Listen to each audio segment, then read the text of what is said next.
안녕하십니까? 우리가 4년 전에 건축을 하고 위에 층은 원룸으로 경영을 하고 있습니다. 입주자들이 아주 착해서 매달 월세를 잘 냅니다. 또 하루 이틀 늦어지면은 문자를 보내와서 죄송하다, 감사하다 이렇게 표현을 합니다. 월세가 적지 않은데도 감사의 주인을 대표해서 제가 감사의 말 많이 듣고 있습니다. 그러나 만약에 입주자들이 1년이 지나고 2년이 지났는데도 월세를 안 내고 계속 있다면 어떻게 하겠습니까? 사람을 보내가지고 월세 좀 달라고 하는데 그 사람을 두들겨 패가지고 보냈다면, 그래서 마치 자기가 주인처럼 행세한다면 우리는 그냥 가만히 있어야 되니까 네가 주인 해라, 그렇게 할 사람은 없을 것입니다. 법적인 조처를 취해서라도 그 사람을 쫓을 것입니다. 오늘 본문 내용 포도원 비유는 대강 그런 내용입니다. 포도원 주인을 알아보지 못하고 농부들이 오히려 주인을 내쫓고자 자기 것을 만들려고 하는 그러한 비유입니다. 이는 그 당시 종교 지도자들을 향한 예수님의 말씀입니다. 종교 지도자들은 하나님께 은혜를 받았고 하나님이 주인이신데도 불구하고 하나님을 무시하고 자기들이 주인이 되려고 합니다.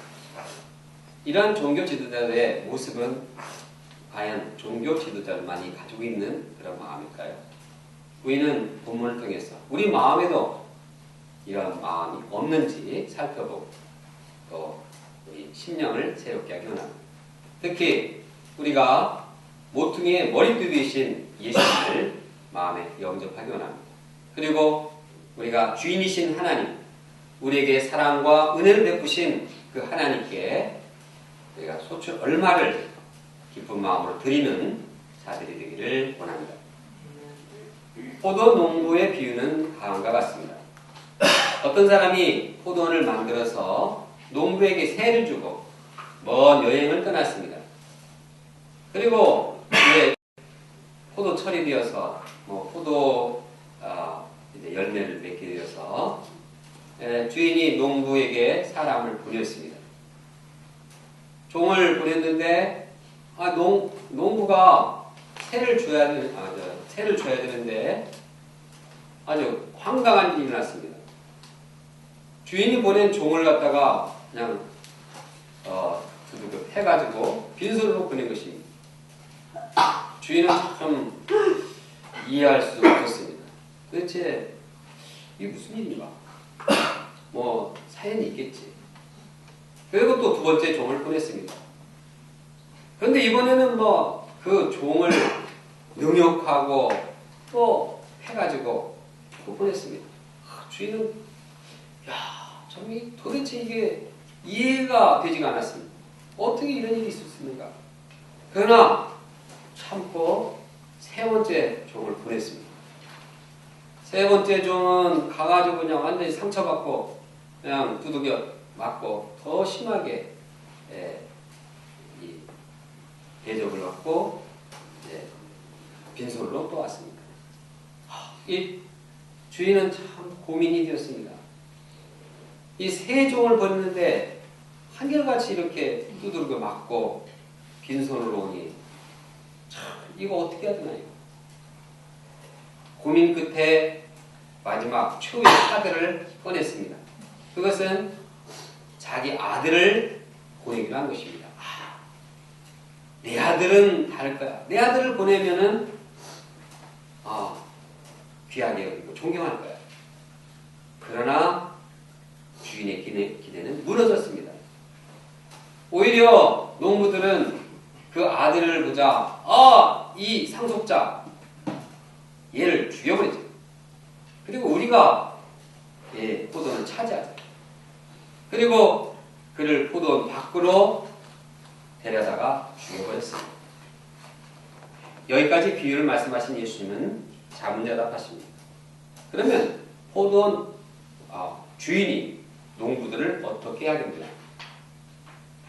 그가 돌아와서 포도원 농부들을 죽이고 포도원은 다른 사람에게 맡길 것이다 라고 말했습니다. 사람들이 이 비유를 듣고 말했습니다. 제발 그런 일이 일어나지 않았으면 좋겠습니다. 사람들이 들 때 이것은 아주 비참한 비극이었습니다. 그러면 이 비유에서 예수님께서 하고자 하는 그 말씀이, 그 내용이 무엇입니까? 한마디로 말해서 그것은 주인의 사랑을 배신한 농부들의 최후의 모습을 말해주고 있습니다. 주인의 사랑은 큰데 농부들은 그 사랑을 배신하고 비참하게 끝난다는 내용입니다. 농부의 사랑이, 주인의 사랑이 얼마나 큽니까? 주인은 농부들을 위해서 포도원을 직접 만들었습니다. 포도원을 만드는 일은 그렇게 쉽지가 않습니다. 포도원 털을 갈기 위해서 돌을 제거하고 나무들은 다 뽑고 그래서 작업을 해야 했습니다. 또 포도주 틀을 짜고 망대를 세우고 또 포도나무를 심고 울타리를 쳤습니다. 이렇게 포도원 주인은 열심히 포도를 만들어서 누구를 위해서? 농부들을 위해서 그들에게 새로 주었습니다. 일하는 농부들이 탐스러운 포도 열매를 맺도록 환경을 다 예비해 주었습니다. 단지 주인이 농부들에게 원하는 것은 포도 열매 얼마였습니다. 소출 얼마를 받기를 원했습니다. 이 얼마는 주인과 농부와의 관계를 유지하는 끈이었습니다. 내가 주인이고 너는 소작입니다. 그 끈을 이어주는 것이 바로 소출 얼마였습니다. 농부들에게 소출 얼마만 받고 포도원을 다 맡긴 주인은 사랑이 참 많은 사람이었습니다. 거기다가 주인은 참을성이 많았습니다. 세 번째 종까지 보내고 그래도 빈손으로 얻어 터지고 와도 그래도 농부들을 생각하고 좀 참아보자. 무슨 일이 있겠지. 마치 자녀가 잘못해도 참고 또 참듯이 그가 잘못했을지라도 좀 시간이 지나면 괜찮지 않아지겠지. 사람은 오래 참고 라고 말했듯이 주인은 참고 또 참았습니다. 마지막으로 자기 상속자인 외아들까지 보냈습니다. 상속자인 외아들을 보냈다는 것은 농부에 대한 아주 극한 사랑을 표현하고 있습니다.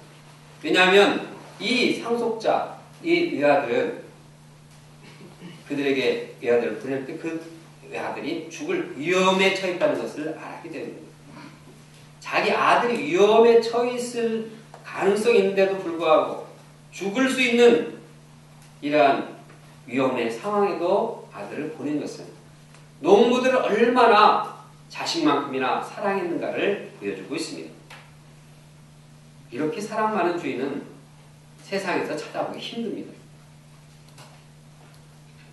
그러나 이렇게 주인이 사랑이 많은데 불구하고 농부는 오히려 그 주인을 배신했습니다. 농부들이 왜 주인을 배신했을까요? 그 원인은 마음의 욕심 때문이었습니다.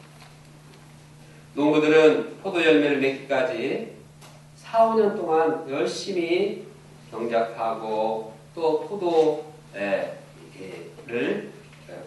열매 맺기까지 땀 흘려서 일해야 했습니다.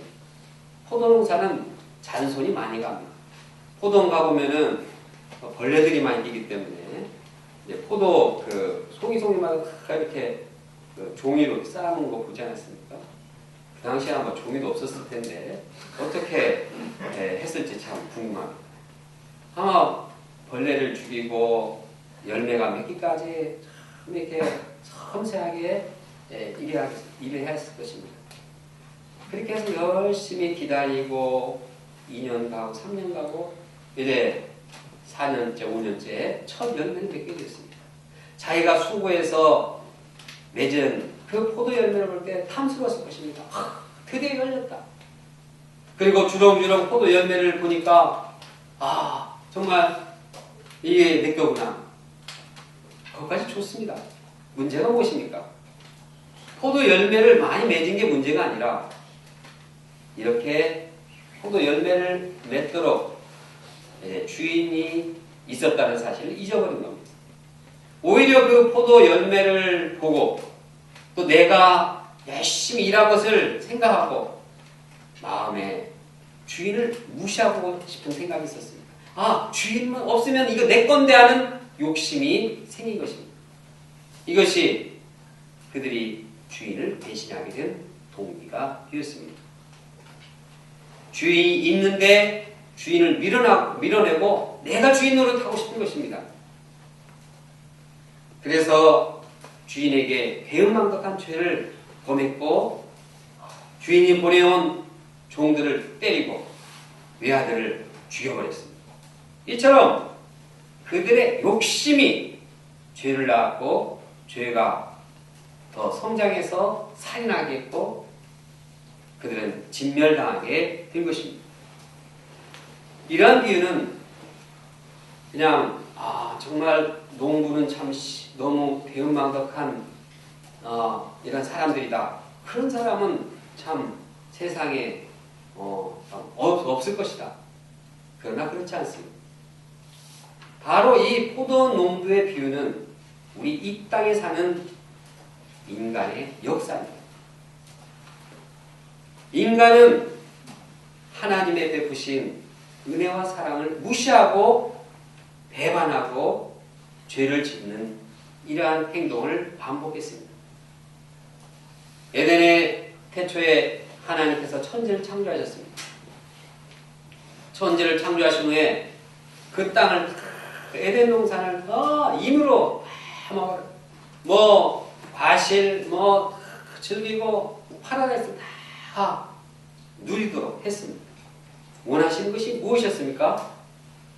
한 가지 원하는 것은 선악을 알게 한다고 따먹지 말라고 했습니다. 그러나 인간은 그 한 가지 말씀을 어겼습니다. 왜 어겼습니까? 그것은 욕심이 그렇게 사람을 만들었습니다. 사단은 그 사람 하와에게 물었습니다. 그것을 먹는 날에는 너희 눈이 밝아져 하나님같이 된다.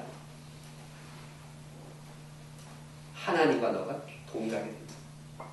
네가 하나님이고 네가 이 세상의 모든 것을 지배하게 되고 하나님은 없어도 된다.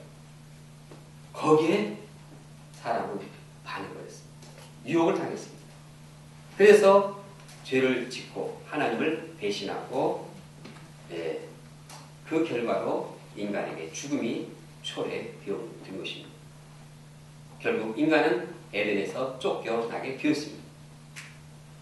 에덴 동산에서만 그랬는가? 그 이후에 이스라엘 백성을 하나님께서 이집트의 노예생활에서 구원해 주셨습니다.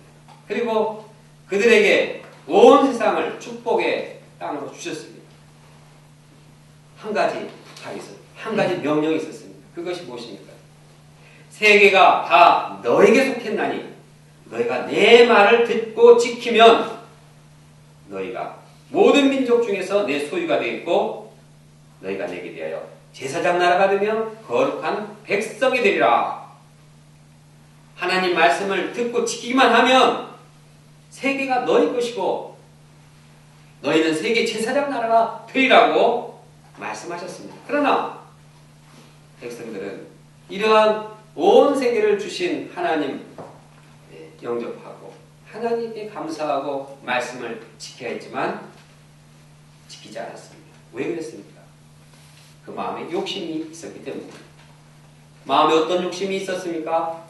옆 나라에 보니까 금송아지를 만들어가지고 막 거기서 사람들이 모여가지고 막 술 마시고 돈 나와라 막 금 송아지를 보면서 막 돈이 막 떨어질 것 같이 저렇게 하면 참 재밌겠다.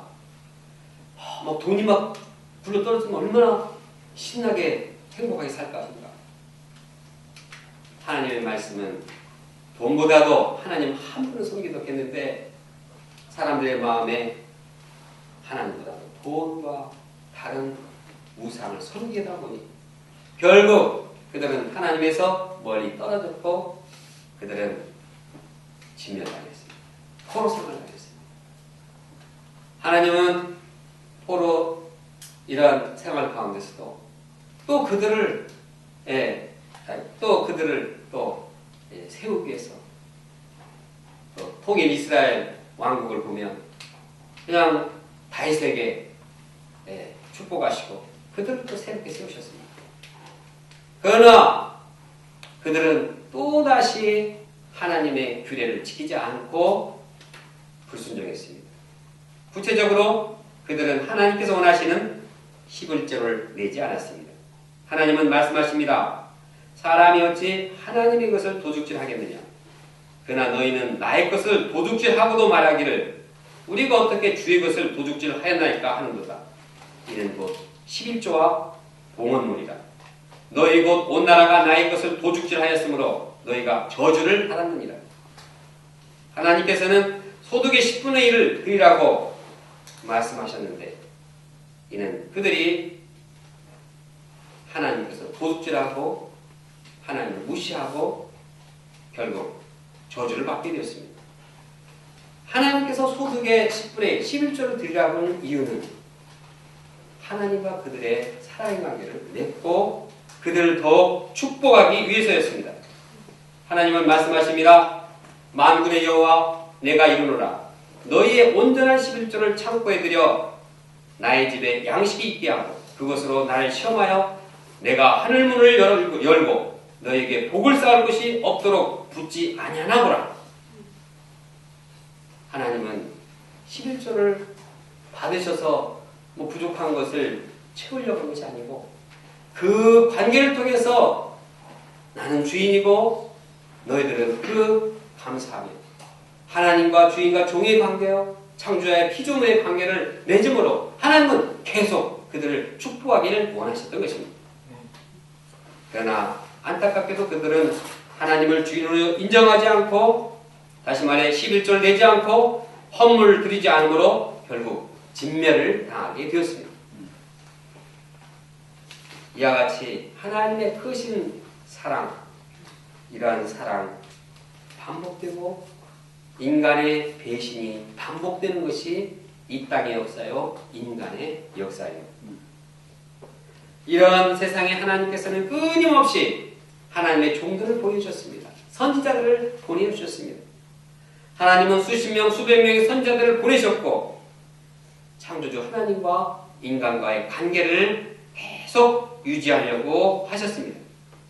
그러나 사람들은 하나님이 보내신 선지자들의 말을 듣지 않고 오히려 그들을 핍박하고 죽였습니다. 결국 하나님은 자기 외아들 예수 그리스도까지 보내셨습니다. 그러나 사람들은 예수 그리스도를 배척하고 나중에는 십자가에 못 박아 죽였습니다. 이것이 하나님의 크신 사랑을 배신한 인간의 모습입니다. 예수님은 이 비유를 마치시고 그들을 바라보면서 말씀하십니다. 17절 내용을 생각하면서 함께 읽겠습니다. 시작. 그들을 보시며 이르시되 그러면 기록된 바 건축자들의 버린 돌이 모퉁이의 머릿돌이 되었느니라 이 어찌미냐. 사람들은 그런 비극이 있었으면 안 되겠다. 참 어떻게 그렇게 심판까지 하는 진멸하는 참 그런 일이 있으면 참 안 좋겠다. 그러나 예수님께서는 그 내용, 심판의 내용이 이미 성경에 기록되었다고 말하고 있습니다. 그들은 예수님 좀 너무 심하게 말하지 않는가? 예수님 좀 저렇게까지 말할 필요 있는가? 포도를 진멸하고 그렇게까지 할 필요 있는가? 그러나 예수님은 이것이 내가 만든 말이 아니고 이미 하나님께서 예언한 성경에 예언한 말씀이라고 이렇게 대답을 하고 있는 것입니다. 성경인처럼 예수님은 버림받아 죽었습니다. 그러나 예수님은 심판주가 되셨습니다. 예수님을 배척하는 자는 심판을 받게 된 것입니다. 18절도 한번 함께 읽어보겠습니다. 시작. 무릇 이 돌 위에 떨어진 자는 깨어지겠고 이 돌들이 사람에 떨어지면 그를 가루로 만들어 엎드리라 하셨습니다. 예수님의 말씀에 대해서 종교 지도자들은 듣는 귀가 있었습니다. 그래도 귀는 살아가지고 예수님이 말하는 것이 이건 자기들을 가리켜서 말하는구나 이해를 했습니다. 자기들을 가리켜 말했으니까 참 우리가 농부구나. 우리가 하나님 사랑을 배신했구나. 이러면 안 되지. 회개해야지. 이렇게 해야지 이 정상적인데 문제는 알아듣기는 하지만 회개를 하지 않는 것입니다. 오히려 예수님을 잡으려고 한 것입니다. 이것이 종교 지도자의 문제입니다. 이것이 우리의 문제입니다. 우리는 이해는 하는데 회개하지 않고 실천하지 않는 것이 얼마나 많이 있습니까? 얼마나 많은 말씀을 듣는데 불구하고 끄덕끄덕 하지만 실천하지 않는 죄가 얼마나 많이 있습니까? 이것이 종교지들의 문제요. 바로 우리의 문제인 것입니다. 그들은 포도원 주인이 보낸 종들, 아들을 핍박하고 죽인 그 농부와 똑같은 사람입니다. 오늘 본문을 통해서 그러면 우리가 지켜서 행해야 할 일이 무엇일까요? 첫째로 하나님과 우리의 관계를 유지하기 위해서 소출 얼마를 드려야 합니다. 하나님과 우리의 관계를 유지하기 위해서 무엇을 해야 된다고요? 소출 얼마를 드려야 합니다. 예수님은 소출 10분의 1, 또 몇 분의 몇 이렇게 말하면 좋은데 얼마를 드려야 된다고 했습니다. 아마 감사하는 분량에 따라서 내도록 한 것입니다. 왜 그렇습니까? 우리가 왜 소출 얼마를 주님께 드려야 됩니까? 하나님께서 우리에게 베푸신 은혜가 너무 크기 때문입니다. 이 세상에 자연 모든 만물도 우리 위해서 지어주지 않았습니까?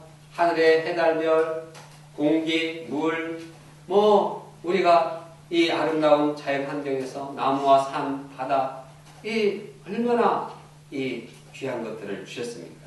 행복하게 살도록 얼마나 생명을 예비해 주셨습니까? 우리의 생명을 주시고, 지혜를 주시고, 재능을 주시고, 젊음을 주시고, 우리에게 말씀을 주시고, 성령을 주시고, 우리에게 주시지 않은 것이 무엇입니까? 하나님께서는 이 모든 만물들을 다 우리에게 주신 것입니다. 이 자연 만물 주신 것은 바나바 목자님 위해서만 주신 겁니까? 우리 모든 사람을 위해서 주신 것이 아닙니다. 또 우리에게 공부할 수 있는 은혜도 주셨습니다. 공부하는 게 은혜입니까? 힘들어 죽겠네요. 그러나 학교를 안 다니는 직장 생활하는 분들은 학교 다닐 때가 참 좋았다 이렇게 말합니다. 그러나 또 직장 생활하는 것도 얼마나 은혜입니까? 직장 생활에서 일을 하고 또 일하면은 또 돈도 벌고 얼마나 좋습니까? 아이고 그게 무슨 은혜입니까? 맞아요. 죽지 못해 사는 거죠. 그러나 백수들한테 한번 가보십시오. 아주 호강에 초치라는 얘기라고 말하겠습니다.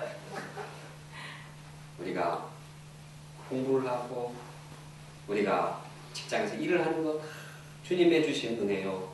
주님이 주신 물질이요. 주님이 주신 모든 감사적인 게 아닙니까?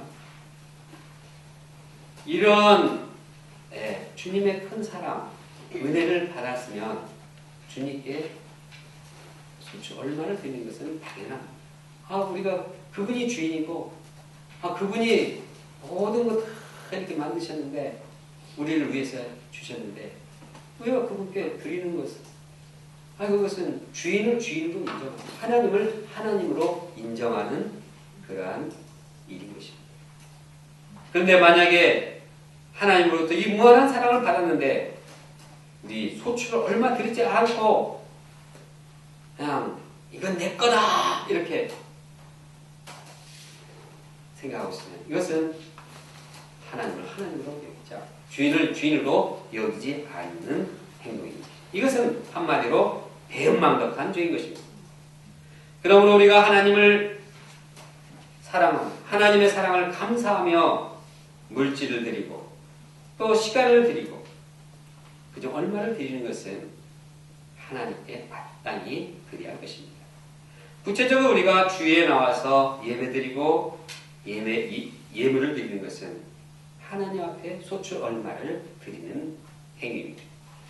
주일이라는 말은 그 단어는 무슨 뜻입니까? 주님의 날이라는 뜻이 아닙니까? 주님의 날은 주님께서 구별한 날이라고 말하는 것입니다. 이 주님께서 내 날이니까 좀 구별해서 잘 지키라는 것이 주일의 의미입니다.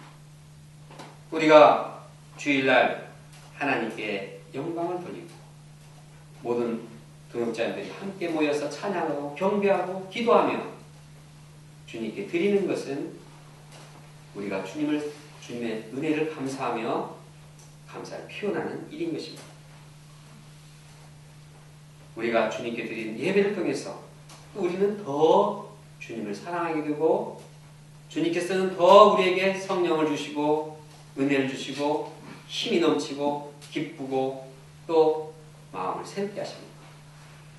주님께 예배할 때 주님께서는 우리와 관계를 더 깊이 맺고 창조주와 피조물 또 아버지와 아들 남편과 아내의 관계를 더 깊이 있게 하셔서 우리를 하나님 은혜 가운데 더 더하게 하시는 것입니다.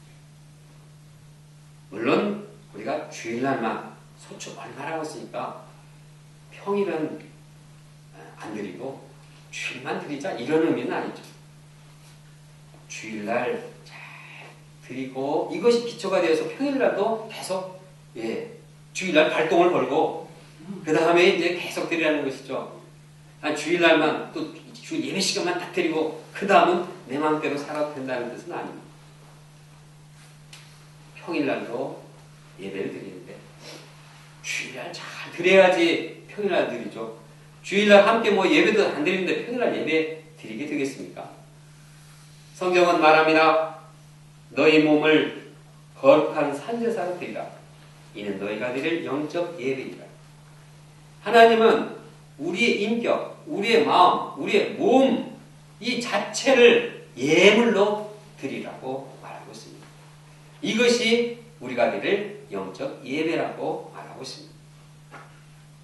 우리는 하나님의 은혜와 사랑을 감사해서 주일 예배를 잘 지킬 뿐만 아니라 우리 자신, 몸을 주님께 드리는 생활을 해야 하는 것입니다. 또한 주님의 사랑에 감사하는 마음으로 예물을 드려야 합니다.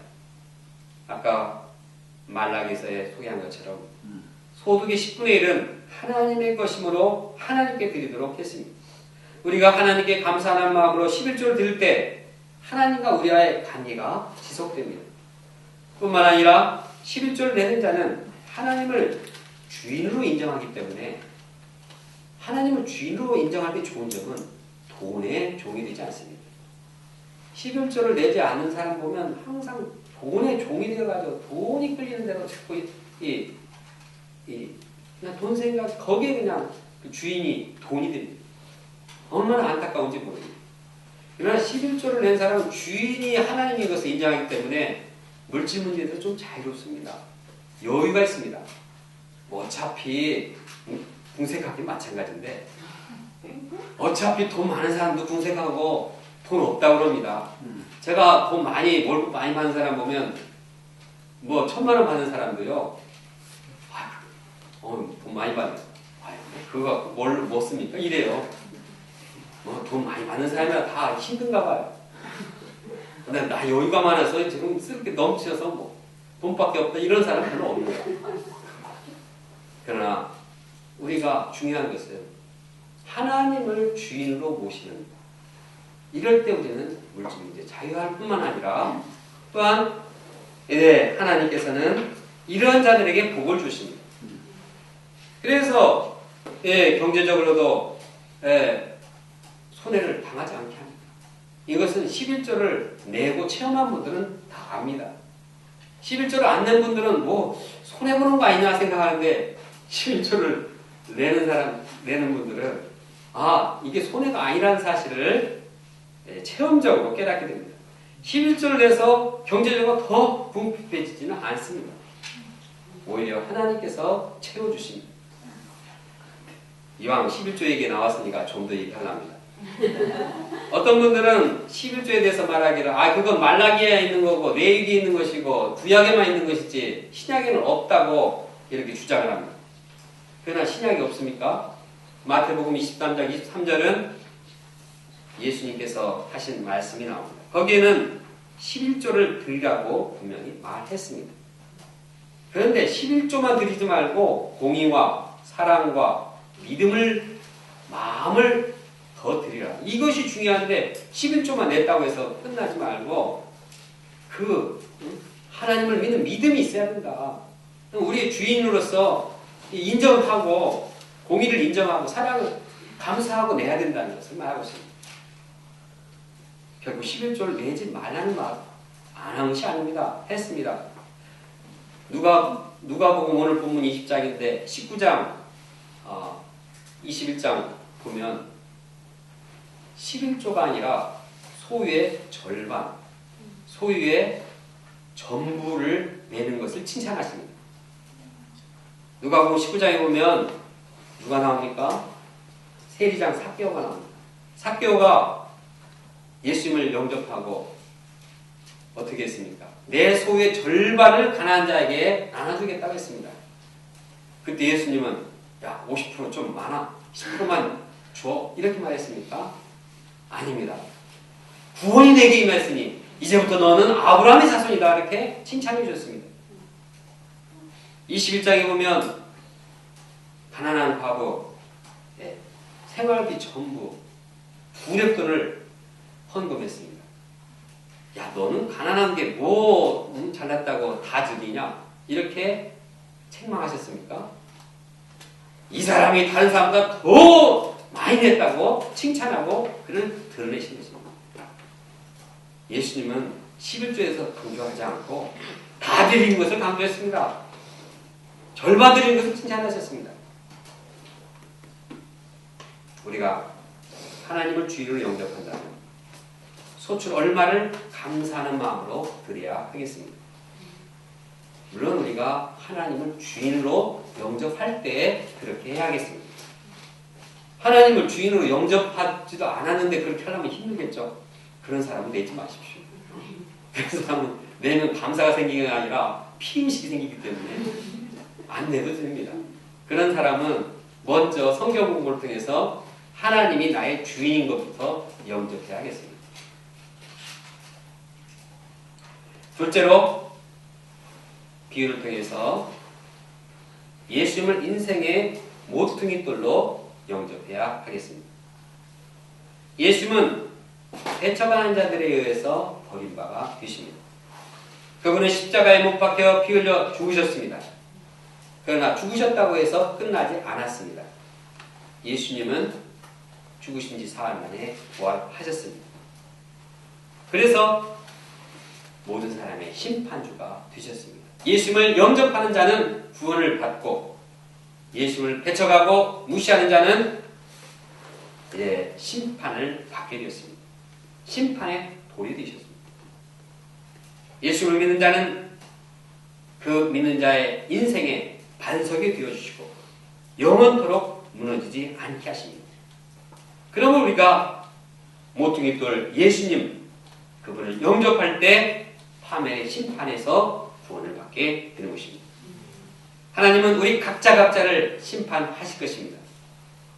우리 교회, 우리 가정, 우리 캠퍼스, 세계 캠퍼스, 민족과 이 전 세계에 있는 모든 사람들 일일이 심판할 것입니다.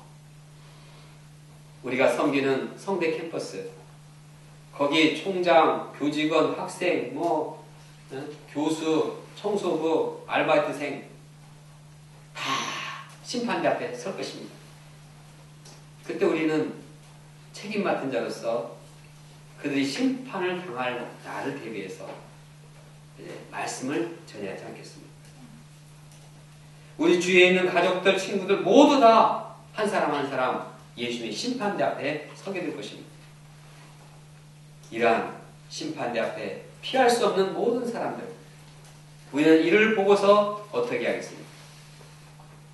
우리가 예수님을 모퉁이돌로 영접한다면 나의 구원뿐만 아니라 우리 주위에 있는 또 캠퍼스에 있는 이러한 심판받을 영혼들을 위해서 말씀을 증거하고 하나님이 우리의 주인이시고 예수님이 우리의 심판의 주님이시라는 것을 깨닫도록 도와야 할 것입니다. 결론적으로 예수님께서는 포도농부의 비유를 통해서 하나님의 크신 사랑을 배척하는 사람들의 초유의 모습을 보여주시고 있습니다. 우리가 주님의 심판을 받지 않고 구원을 받으려고 하면 모퉁이돌 예수님을 영접해야 합니다. 그리고 우리가 주인 되신 예수님께 감사하는 마음으로 소출 얼마를 드려야겠습니다. 이것이 하나님과 우리와의 사랑의 관계를 유지하게 하고 또한 더 나아가서 우리 인생의 기쁨과 축복이 넘치게 되는 길인 것입니다. 다 같이 17절 말씀 함께 읽겠습니다. 17절 말씀 읽고 말씀 유지해서 기름 합심해서 기도하겠습니다. 시작. 그들을 보시며 이르시되 그러면 기록된 바 건축자들의 머릿돌이 모퉁이의 머릿돌이 되느니라 함이 어찌겠냐. 이렇게 기도하겠습니다. 감사하신 하나님 아버지여, 주님께서는 우리의 주인이 되십니다. 이제 저희들에게 모든 참 자연 만물과 또 저희들에게 행복하게 살아갈 수 있도록